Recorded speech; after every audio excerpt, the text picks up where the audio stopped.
नमस्ते नि स्वागत छ यहाँलाई। आज हामी नयाँ टपिक लिएर आएको छौँ बुटस्ट्र्यापको।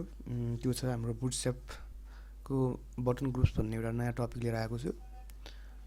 यो अस्ति लास्ट भिडियोमा हामीले चाहिँ बटन्सको बारेमा चाहिँ कुरा गरेको थियौँ भने चाहिँ आज हामी बटन्सलाई कसरी ग्रुप गर्ने भन्ने कुराहरू चाहिँ सिकाउन गइरहेको छु।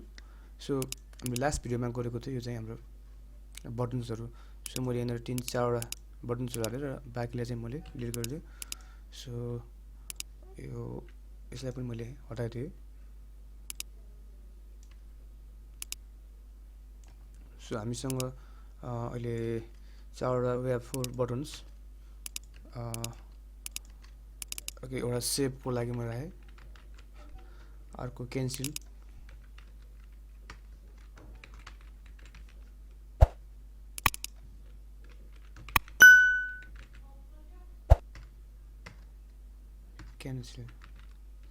क्यान्सिल, अर्को रिसेट,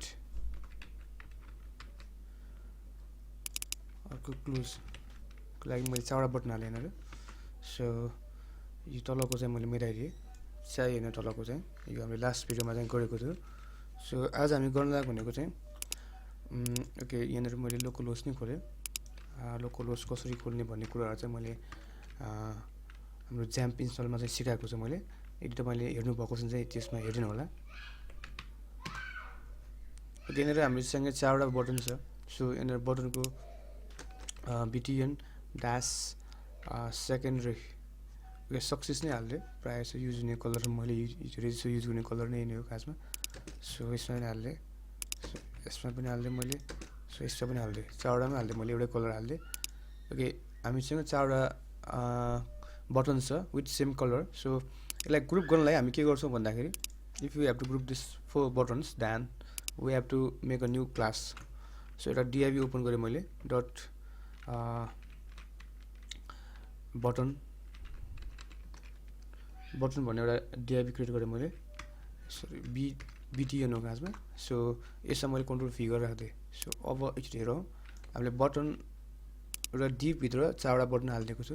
सो अहिलेसम्म हाम्रो ओपन इन ब्राउजर गर्दै मैले यहाँनिर हाम्रो ओपन छ हामीसँग। सो 4वटा बटन छ हामीसँग। सो यसलाई हामीले यहाँनिर एउटा क्लास हाल्नुपर्छ, बटन ड्यास ग्रुप भन्ने हामीले हाल्नुपर्छ। सो हाल्ने बित्तिकै यहाँनिर अहिले तपाईँले देख्न सक्नुहुन्छ सबैमा राउन्ड सेप छ। सो अब बटन हाल्ने बित्तिकै, ग्रुप हाल्ने बित्तिकै यो चाहिँ के हुन्छ, सिङ्गो एकटिको भइदिन्छ। सो अब तपाईँले देख्न सक्नुहुन्छ यो यहाँनिर माथि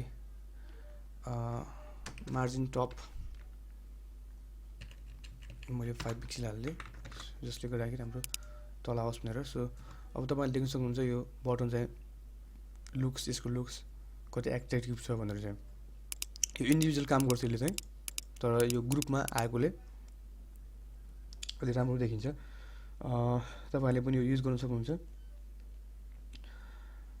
ओके, त्यसै गरी हामीसँग अर्को यसमा बटन टुल बार भन्ने छ एउटा। ओके, बटनमा यो सिएसएस फोरमा त छ यो। नेक्स्ट हामीसँग अर्को एउटा मैले हाल्न चाहेँ एउटा, ओके, एउटा BUTTON बटन ट्याप गरेर या यसमै हामीले एउटा मैले 1 अर्को बटन हालेँ मैले, यसमा टाइप हाल्यौँ, बटनको टाइपमा बटन हो खासमा हामीसँग। ओके, यसलाई नै कपी गरेँ मैले। सो यहाँनिर कन्ट्रोल भी गरेर ओके 1 2 3 4 5 गरेर हालेँ एकछिन अहिले।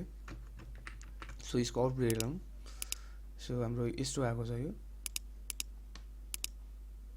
त्यसै गरी यो सबैलाई चाहिँ मैले एउटा ओके यहाँ क्लास हाल्यौँ। ओके, क्लास बिटिएन, अहिले चाहिँ नयाँ क्लास हाल्नु जस्तो लाग्छ। कलर चाहिँ हाम्रो सेकेन्डरी हाल्यौँ। अघि जहिले पनि हाम्रो यो ड्यास बिटिएन ड्यास सेकेन्डरी हालेँ मैले। हरेकचोटि एउटै कलर हाल्दाखेरि बोरिङ हुन्छ फेरि। सो मैले यसलाई कपी गरेँ, सबैमा हालिदिएँ मैले। सो यसमा पनि हालिदिएँ, यसमा पनि हालिदिएँ, यसमा पनि हालिदिएँ र यसमा पनि हालिदिएँ मैले, सेभ गरेँ। सो आउटपुट हेरौँ हाम्रो। सो यस्तो आएको छ। मैले जस्तो पेजिङ जस्तो स्टाइल गर्न खोजेको खासमा सो यसलाई मैले तलकोलाई मैले मेटाइदिएँ तलको अब हामीले चाहेन सो यति गरेँ अब के गरेँ भन्दाखेरि यसलाई एउटा ग्रुप गर्नलाई हामी के गर्छौँ ग्रुप बनाउनु पऱ्यो सो मैले यसलाई कट गरेँ कन्ट्रोल एक्स गरेँ र अर्को डिआइभी खोलेँ डिआइभी डट बिटिएन भन्ने एउटा खोलेँ यसमा कन्ट्रोल भी गरिदिएँ ओके अब यहाँनिर हाम्रो अर्को क्लास थपेँ मैले यहाँनिर के भनेर त्यहीमा बिटिएन ड्यास ग्रुप ओके ग्रुप गरेँ र अब एकचोटि हेरौँ यसलाई सो रिफ्रेस गरिदिएँ मैले सो एउटा ग्रुप भएर आएको छ यसमा पनि ओके यसमा मैले अब अर्को पनि एउटा क्लास थप्नु चाहेँ यहाँनिर ओके माथि एमआर मार्जिन राइट पनि हालिदिउँ 2 हालिदिएँ मैले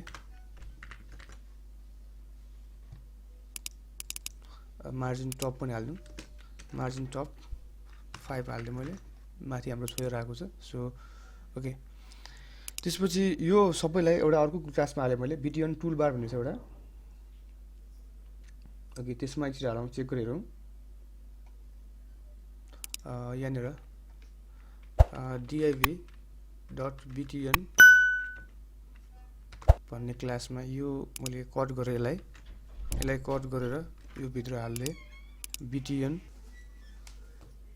अन गरेँ हामीले त्यसपछि आएर बिटिएन स्ल्यास टुलबार युज गरेँ मैले सो यसलाई हेरौँ ओके यहाँ टुलबारमा हामीले गर्न खोजेको चाहिँ के हो भन्दाखेरि यहाँनिर अर्को मैले यसलाई कपी गरेर यहाँनिर कन्ट्रोल भी गरिदियो भने ओके यहाँनिर हाम्रो एउटै रोमा आइदिन्छ यो टुलबारमा हामीले युज गर्यो भने चाहिँ जस्तै कुनै पेजिङहरू हामीले गर्नु छ भने पनि यो हामीले युज गर्न सकिन्छ भन्नु खोजेको अर्कै यसै गरी हामीसँग अर्को कुनै टुलबार सँगसँगै हामीसँग यदि यसलाई साइज पनि मिलाउनु छ भने जस्तै अघिल्लो केसमा चाहिँ अघि हाम्रो के छ साइज हामीले मिलाएको थिएन सो यहाँनिर मैले साइज मिलायो भने चाहिँ जस्तै यहाँनिर बिटिएन ड्यास ग्रुप जस्तै मैले लार्ज गऱ्यो भने चाहिँ अब केमा आउने भयो लार्ज साइजमा आउने भयो सो देख्न सक्नुहुन्छ मैले यो लार्ज साइजमा आइरहेको छ स्मल साइजमा लानु पऱ्यो भने चाहिँ तपाईँले के गर्नु पऱ्यो यसमा एसएम गर्नु पऱ्यो स्मलमा लानु पऱ्यो सो यो दे आर द फिचर्स यो चाहिँ हाम्रो अर्को क्लास हो जसमा फिचर छ र हामीसँग अर्को नेक्स्टेड पनि छ क्लासभित्र अर्को हामीले बटनभित्र अर्को बटन हाल्नु पनि हाम्रो क्लास छ हामीसँग सो यहाँनिर एउटा कुनै डिप ओपन गरेँ मैले ओके यहाँनिर चाहिँ एउटा मैले ड्रप डाउन बनाउन चाह्यो भने चाहिँ के गर्छु त अब मैले एउटा क्लास थप्छु यहाँनिर एउटा सपोज 3 छ र मैले डिआइभी खोलेँ यहाँनिर ए लेखेँ एमा मैले लेखिदिएँ यहाँनिर 7 फेरि ए लेखेँ यहाँनिर मैले लेखिदिएँ 8 सो हेरौँ आउटपुटमा हेरौँ पहिला यहाँनिर 7 र 8 चाहिँ आएको छ यसरी सो यहाँनिर मैले एउटा यो डिआइभी क्लासमा चाहिँ यहाँनिर एउटा क्लास थपेँ क्लासमा चाहिँ मैले के गरेँ ड्रप डाउन मेनु भन्ने छ एउटा हामीसँग सो त्यो हालिदिएँ मैले सो रिफ्रेस गरेँ मैले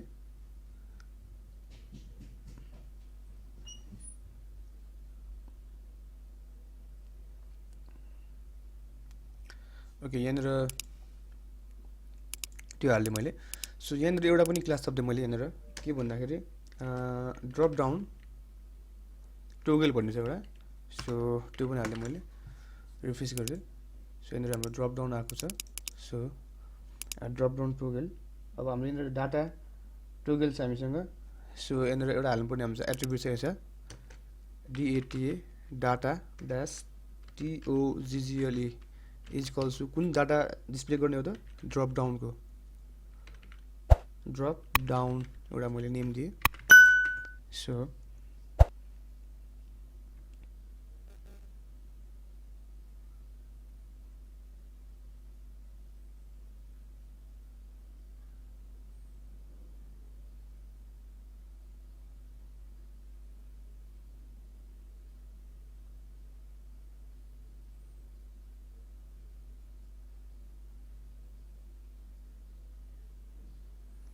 सो यसै गरी मैले यहाँनिर तल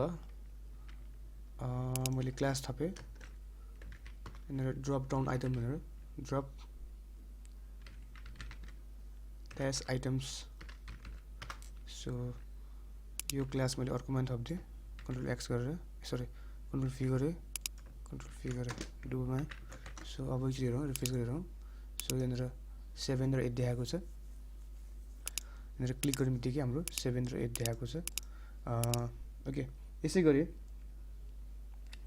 अब यो क्लासलाई हामीले डिफाइन गर्यो सो यसमा ब्याकग्राउन्डहरूले हाल्न सकिन्छ हामीले यसमा हामीले ड्रप डाउन आइटम्स हो यसमा हामीले बिटिएन ड्यास सेकेन्डरी हाल्न सकिन्छ हामीले रिफ्रेस गरेर हेरौँ ओके यहाँनिर देखाएको छ मैले ओके यति भन्दै बिदा हुन चाहन्छु नेक्स्ट भिडियोमा ओके यसमा एउटा भर्टिकल ओके एउटा भर्टिकल पनि गर्न चाहेँ मैले यहाँनिर एउटा सानो भर्टिकलको बाँकी रह्यो होइन बिटिएन ग्रुप यो हालिकन यहाँनिर हाम्रो बिटिएन ग्रुप ड्यास भर्टिकल पनि छ हामीसँग सो मैले भर्टिकल हालेँ ओके भर्टिकलमा आएको छ यो सो अघि नै हाम्रो ओरिजिनलमा आएको छ भने चाहिँ अहिले यो भर्टिकलमा आएको छ यहाँनिर पनि भर्टिकल हालिदिउँ यो ड्यास भर्टिकल हालिदिएँ मैले सो त्यो अलिकति राम्रो देखिरहेको थिएन त्यहाँ सो दुवै ठाउँमा मैले भर्टिकल हालिदिएँ ओके यति नै हो आजको लागि अर्को भिडियोमा हामी अर्को कुनै अब डिफ्रेन्ट बटन्सको चाहिँ त्यसको फिचर्सहरू त्यसको ब्याकग्राउन्डहरूको बारेमा चाहिँ एक्सप्लेन गरिदिन्छु आजलाई यति नै भन्ने बिदा हुन चाहन्छु हस् नमस्कार